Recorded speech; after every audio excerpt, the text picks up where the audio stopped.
Desi Ratnasari beri sinyal sudah punya calon pendamping. Sang putri bocorkan sosoknya. Setelah menjanda sekian lama, akhirnya Desi Ratnasari mengumumkan sinyal menemukan pengganti mantan suaminya. Hal ini secara tak langsung disampaikan Desi Ratnasari saat menjadi bintang tamu di salah satu program televisi. Selama ini, Desi Ratnasari tertutup mengenai hubungan asmaranya dengan para pria. Apalagi setelah ia tak lagi memiliki hubungan spesial dengan Irwan Musri. Rupanya, hubungan spesialnya dengan seorang pria ini seolah disetujui sang putri Najwa. Najwa membocorkan bahwa ada yang mencuri hati sang ibu. Identitas sang pria pun dibocorkan. Sang putri mengungkapkan profesi pria yang memiliki peluang menjadi ayah sambungnya. Hal ini membuat perjodohan Desi Ratnasari dengan pria akhirnya menemukan titik terang. Desi Ratnasari memberi sinyal bahwa ia telah menerima pria yang usianya terpaut 14 tahun lebih muda darinya.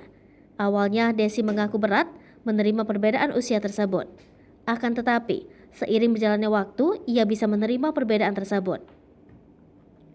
Dari sinyal yang diberikan, sosok pria tersebut mengarah kepada pedangdut Nasar, mantan suami Musdalifah. Dalam program For Your Pagi yang tayang di Trans 7, Desi menjelaskan bahwa ada 3 sosok pria yang sedang merebut hatinya. Desi mengaku ada satu pria yang berhasil mencuri hatinya, tetapi ia mengaku tak berani mengungkap dan juga berharap lebih. Meski begitu, ia tetap enggan mengungkap sosok pria yang dimaksud. Tak patah akal, Raffi dan Irfan menghubungi putri Desi yaitu Najwa. Dalam video call antara Najwa dan Raffi serta Irfan, Najwa memberikan kemungkinan bahwa sosok yang mendekati sang ibu merupakan seorang pengusaha. Najwa mengaku sudah sempat bertemu pria tersebut. Bahkan Desi mengatakan pria tersebut bukan orang Sunda. Desi juga menceritakan bahwa Najwa sempat memiliki firasat saat ia memimpikan sosok pendamping ibunya setelah Najwa dan Desi menjalankan ibadah umroh.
Hai pemirsa Sri Popo TV, jangan lupa komen, like, dan subscribe, serta tonton terus berita-berita terupdate lainnya ya.